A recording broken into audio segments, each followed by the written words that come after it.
નમસ્કાર, આપણું ગુજરાતમાં આપનું સ્વાગત છે। અમદાવાદમાં અપેક્ષા ફાઉન્ડેશન દ્વારા ગુજરાતના 11 અસાધારણ દિવ્યાંગ વ્યક્તિઓની દિવ્યાંગ રત્ન એવોર્ડથી સન્માનિત કરાયા।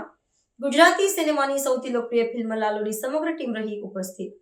અમદાવાદમાં અપેક્ષા ફાઉન્ડેશન દ્વારા ગુજરાતના 11 અસાધારણ દિવ્યાંગ વ્યક્તિઓને દિવ્યાંગ રત્ન એવોર્ડથી સન્માનિત કરાયા। ગુજરાતી સિનેમાની સૌથી લોકપ્રિય ફિલ્મ લાલોની સમગ્ર ટીમ રહી ઉપસ્થિત। આજે આપણે લઈ જઈએ છીએ એક એવી જગ્યાએ જ્યાં હિંમતની વાતો થાય છે, સપનાઓ ઉડાન ભરે છે અને દરેક ચહેરા પર ખુશીની ચમક દેખાય છે। અમદાવાદમાં અપેક્ષા ફાઉન્ડેશન દ્વારા આયોજિત એક અદ્ભુત કાર્યક્રમ ગુજરાતના 11 અસાધારણ દિવ્યાંગ વ્યક્તિઓને દિવ્યાંગ રત્ન એવોર્ડથી સન્માનિત કરવામાં આવ્યા। આ પ્રસંગે ખાસ મહેમાન તરીકે હાજર રહ્યા હતા ગુજરાતી સિનેમાની સૌથી લોકપ્રિય ફિલ્મ લાલોની સમગ્ર ટીમ તેમજ દર્શકોના દિલમાં વસેલા દેવાંશીબેન જોશી અને ગોગન સગર। જ્યારે દિવ્યાંગ રત્નોએ મહેમાનોના હસ્તે એવોર્ડ ગ્રહણ કર્યા ત્યારે તેમના ચહેરા પર જે ખુશી ઝલકી એ ખુશી શબ્દોમાં નહીં પણ ફક્ત અનુભવી શકાય। એક એવો માહોલ હતો કે આખો હોલ ભાવનાઓથી ભરાઈ ગયો હતો અને આખો કાર્યક્રમ ફક્ત એવોર્ડ સુધી જ સીમિત ન હતો। દિવ્યાંગ મિત્રોએ બતાવ્યું કે પ્રતિભાને કોઈ સીમા નથી હોતી। દિવ્યાંગોનો ફેશન શો જેમાં સ્ટાઇલ અને આત્મવિશ્વાસનો અદ્ભુત સંગમ જોવા મળ્યો। સિંગિંગ શો જેની ધૂનોએ દરેકના હૃદયને સ્પર્શી લીધું। ડાન્સ શો જેમાં દરેક પગલું હિંમતનું પ્રતીક બની ગયું અને મિમિક્રી શો જેને હાસ્યથી લહેર ફેલાવી દીધી। અને બસ એટલું જ નહીં, 200થી વધુ દિવ્યાંગ મિત્રોને સૂપથી લઈને ડેઝર્ટ સુધીનું ભરપેર સ્વાદિષ્ટ ભોજન પણ કરવામાં આવ્યું।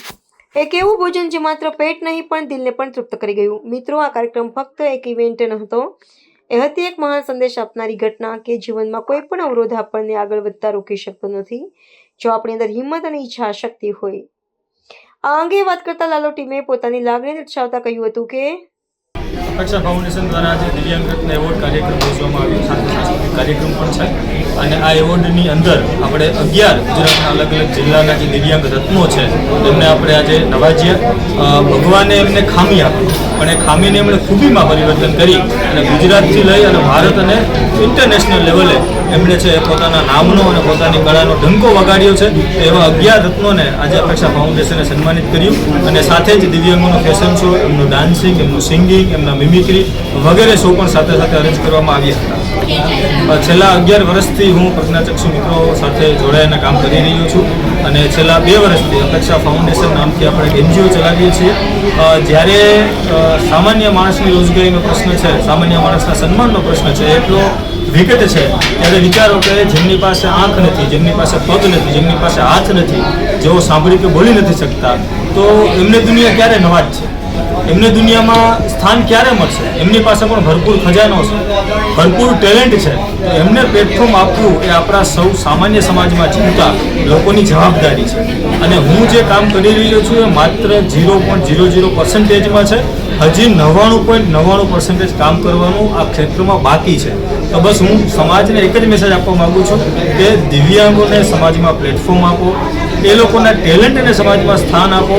એમને તમારે બીજી કોઈ મદદ કરવાની જરૂર નહીં પડે, માત્ર ને માત્ર એમના ટેલેન્ટને, એમની લાગણીને સમજો અને સામાન્ય જીવનમાં એમને સુચારું જીવન જીવતા થાય એવી તમે મદદ કરો। આ સત્કાર્યમાં આપણી પાસે અત્યારે ડોનર, વોલેન્ટિયર સહિત લગભગ 150 લોકોની ટીમ છે કે જે અપેક્ષા ફાઉન્ડેશનને કોઈ આર્થિક મદદ કરી રહ્યું છે, કોઈ પોતાની શ્રમ શક્તિ આપી રહ્યું છે, તો કોઈ અમારી બાજુમાં ઓપન સર્વા છે તો એમનું કેમ્પસ આપી રહ્યા છે સ્કૂલનો। એ રીતે બધા 150 જેટલા લોકો છે અલગ અલગ રીતે સહભાગી થઈ ગયા લોકો મતલબ અમારા કરતાં ઘણા મોટા છે, અમે ખુદ ઇન્સ્પાયર થયા। અમારા માટે લાવો છે ખરેખર અહીંયા આવો તો અપેક્ષા ફાઉન્ડેશનને ખૂબ ધન્યવાદ અમને ઇન્વાઇટ કર્યું। ખાસ કરીને લાલોની સફળતા પાછળ અને આજના કાર્યક્રમમાં શું તફાવત જોજો, કેટલી ખુશી છે? મૂવીની ખુશી થઈ ને આ ખુશી વધારે ક્યાંક જોવો છો તમે લોકો? હા, બિલકુલ બિલકુલ। અમે તો મતલબ દેશમાં કદાચ પણ આ લોકો ઇન્ટરનેશનલ લેવલે આખા દેશનું નામ રોશન કર્યું છે, તો ખુશી તો ખૂબ છે। ઓકે, એક ખાલી આ પાસે તમે ખાસ કરીને દિવ્યાંગ લોકો અહીંયા હાજર હતા, એમના ચહેરા ઉપર આપ કંઈક ખુશી જોતા હતા, શું મેસેજ છે તમારા તરફથી એમના માટે? ના, જેમ કરણે કીધું એમ કે અમે લોકો પોતાના અહીંયાથી ઇન્સ્પાયર થઈને ગયા, એટલે એક રીતે અમારા માટે બહુ એક લાવો જ હતો આ પ્રોગ્રામમાં આવું। તો થેન્ક યુ અલ્પેશભાઈને, અપેક્ષા ફાઉન્ડેશનને કે અમે આવ્યા તો અમને મજા આવી આજે જોઈને। અને એ લોકો મતલબ આજે કદાચ કોઈ મતલબ કહેવાય કે પ્રજ્ઞાચક્ષુ લોકો હતા તો એવું થાય કે એ લોકો શારીરિક કદાચ કોઈ ખામી હોવા છતાં આટલું કરે છે, ઘણો બધો ટેલેન્ટ છે એમનામાં સારી ખામીમાં, એટલે શું હા તો એ કેટલો એ ટેલેન્ટ છે તો એ લોકો એકચ્યુઅલી રિયલ હીરોઝ કહેવાય એકચ્યુઅલી. આ મેસેજ તો આપણે બધાને લેવાનો છે કે શરીરનું કોઈ અંગ ના હોવા છતાં પણ આ લોકો આ લેવલે કામ કરી રહ્યા છે તો આપણે ઇન્સ્પાયર થવાનું છે, આપણે મોટિવેટ થવાનું છે આ બધામાંથી.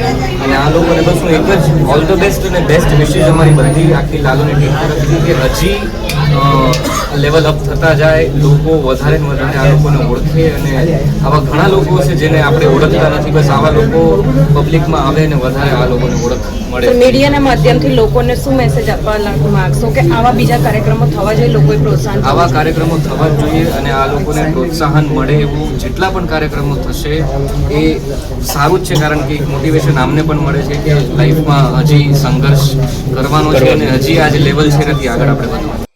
અપેક્ષા ફાઉન્ડેશનના અલ્પેશ કારેનાએ અનુભવ વર્ણવતા શું જણાવ્યું, આવો સાંભળીએ. અપેક્ષા ફાઉન્ડેશન દ્વારા આજનો કાર્યક્રમ ખરેખર આપણા બધા લોકોની અંદર સંવેદના પ્રગટાવવા માટેનો દિવસ હતો. ગુજરાતની અંદર દિવ્યાંગો કે જે આંતરરાષ્ટ્રીય ક્ષેત્રે જેમણે ખૂબ જ સિદ્ધિ પ્રાપ્ત કરી હોય તેમને પ્રોત્સાહિત કરવાનો અને અન્ય દિવ્યાંગ બાળકોને પ્રોત્સાહિત કરવાનો આજનો કાર્યક્રમ હતો. આજના કાર્યક્રમમાં સમગ્ર લાલાની ટીમ અને આપણા જમાવટ દેવાંશીબેન જોશી સાથે અમે બધા સાથે હતા અને આજના કાર્યક્રમમાં ખૂબ આનંદ થયો અને ખરેખર આપણે બધાએ આવા દિવ્યાંગ બાળકો એ ક્યાંક ને ક્યાંક મદદ માટે અથવા તો ક્યાંક ને ક્યાંક સેવાકીય પ્રવૃત્તિ માટે જોડાવવું જોઈએ અને એમને પ્રોત્સાહિત કરવા જોઈએ. આ લોકો આટલું આગળ વધી ગયા છે એમના જે પણ ફિલ્ડમાં છે એ ફિલ્ડમાં, તો સાચે હું બહુ ઇન્સ્પાયર્ડ છું ને કદાચ મારી પાસે શબ્દો નથી પણ થેન્ક યુ વેરી મચ. અને આ લોકોએ કીધું એમ તમને અમારા શબ્દોની જરૂર નથી, ઉલટાનું તમે અમને ઇન્સ્પાયર કરો છો, એના માટે થેન્ક યુ સો મચ. ભાઈ છે કે અમે અહીંયા આવ્યા છીએ અને જેમ બધાએ કીધું એમ બહુ સાચી વાત કીધી કે સાચી ઇન્સ્પિરેશન છે. અમને તો ગુજરાત ઓળખે, તમને તો ભારત ઓળખે છે, બહુ મોટી વાત છે. એટલે બસ એ જ. અને જેમ કરણે કીધું એમ કે તમે બધા અમારા ભાઈબંધ બનશો, કારણ કે આ ભાઈબંધ આ એવા ભાઈબંધ છે કે રોજ મોટિવેશન આપે. અમે તો શું છે કે બધું છે છતાંય અમને એમ હોય કંઈક ઘટે છે, કંઈક ઘટે છે, પણ તમે બહુ આગળ નીકળી ગયા છો.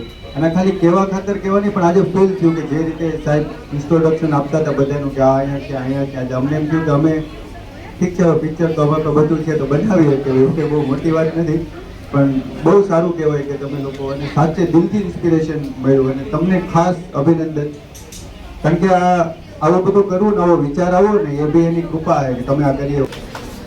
મારું સદભાગ્ય છે કે આપ બધાને લીધે આ લાલાની ટીમ દેવાંગીબેનની સાથે મને સ્ટેજ શેર કરવા મળ્યું, એ આપના લીધે મને સદભાગ્ય મળ્યું છે.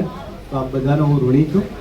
અને અલ્પેશ મારો નાનો ભાઈ છે અને મહિના 2 મહિનામાં એમનો એક ફોન આવતો હોય કે સર સ્કૂલનું કેમ્પસ મારે આ બાળકો માટે કંઈક ને કંઈક જુદી જુદી પ્રવૃત્તિ માટે જોઈએ છે. એટલે અમે પણ એમને કોઈ પણ જગ્યાએ આ પ્રકારના કાર્યક્રમની અંદર અમે પણ એમને સપોર્ટ કરતા જ હોઈએ છીએ.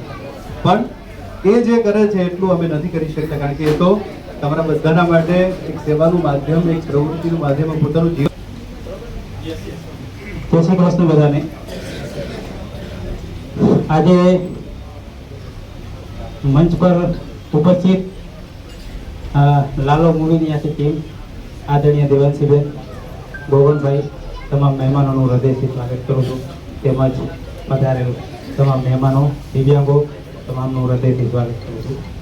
આજે મારી દીકરીનો બર્થડે, જન્મદિવસ નિમિત્તે મેં અલ્પેશભાઈની વાત કરી હતી કે અલ્પેશભાઈ આપણે પત્રકાર ક્ષેત્રે જેમનું ખૂબ સન્માનીય અને જેમની ઘણી બધી કદર છે એવા સિનિયર જર્નાલિસ્ટ દેવાંશીબેન જોશી અહીંયા હાજર છે. આપણે સૌ એમને તાળીઓના ગગડાટથી વધાવીશું. આ સાથે જ જુનાગઢ, જામનગર એમ અલગ અલગ સૌરાષ્ટ્રના જિલ્લાઓમાંથી મિત્રો મળે છે, મનોમંથન કરે છે અને ગુજરાતી ફિલ્મ એમાંથી નીકળે છે. બહુ નાના અમથા બજેટમાંથી આ ફિલ્મો બને છે અને बॉलीवुड की 50। तो व्हाट्सएप, ट्विटर, फेसबुक, इंस्टा जहाँ भी आपका अकाउंट है इसे शेयर बटन के द्वारा वहाँ पर शेयर करें।